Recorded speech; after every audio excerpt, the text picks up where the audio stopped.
Здравейте, приятели! Аз съм Сърнайс и готиния господин. Намирате ме в нашия бар да правим вишновка. Вече дойде сезона. Набрахме днеска, тук ще сложим някъде около 2 кг набрахме вишни от градината. Също така обаче ще добавим и няколко вида билки. Сушен плод, малко да подсили ферментацията, захар, разбира се, и ракия гроздова, надявам беше ракията, минимум 60-70% алкохол. Аз вече започнах да си оправя това нещо. Правя го на редове, отдолу има един ред вишни. След това слагаме билките, покривам отгоре с сушените плодове. В случай използваме дехидратиран ананас. На малко по-висока температура съм го дехидратирал, за да може да стане по-кафяв и да стане по-карамелизиран вкусът. И тук нещо ново, което няма още в сайта, sirnice.com, скоро ще го качим. Това е манго, сушено, малко по-различен начин ще бъде сушено.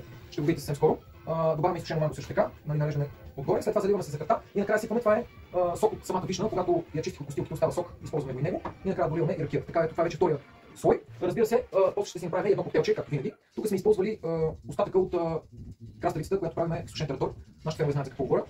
От водата на краставицата правим в комбинация с още 3 билки, един много чудесен сироп, много приятен на вкус. В случай ще използваме и много хубав джин, който е с вкус на лимон.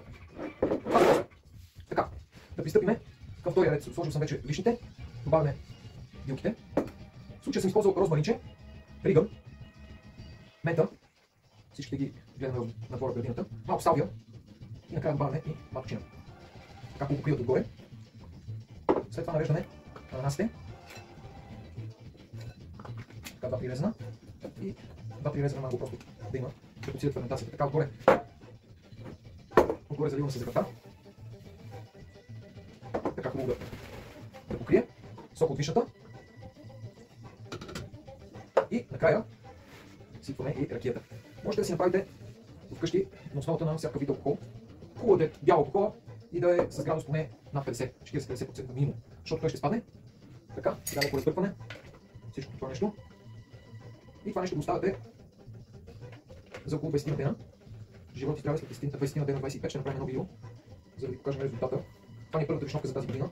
Така хубаво да купи ракията, долу слезне. Това е готово. Затваряме и оставяме да простои 20 дена. Така, сега да направим едно коктейлче. Да надявам от нашата концепция, взимате една чашка.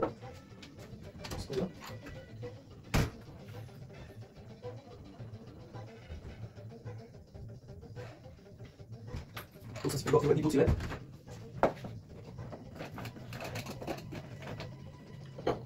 Така.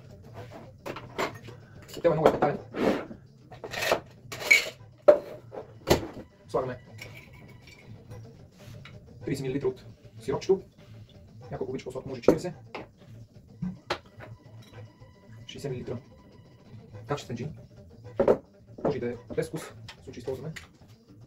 И разбира се, малко лайче за сервис. Това е цялата комбинация. Да стана. Не забравяйте да следите в YouTube. Все по-често ще пускаме видеа. Малко се критикуваме, но ще се ревършираме. Това е чудесно предложение за лятото. Много свежо, пък и все пак използвам продукт. Zero Waste продукт. Не трябва да изхвърляте нищо, абсолютно всичко може да се направи. Нещо още по-хубаво. И разбира се, накрая да използваме ето това парченце манго за украса. Заповядайте. Това беше от нас. Очаквайте ни скоро.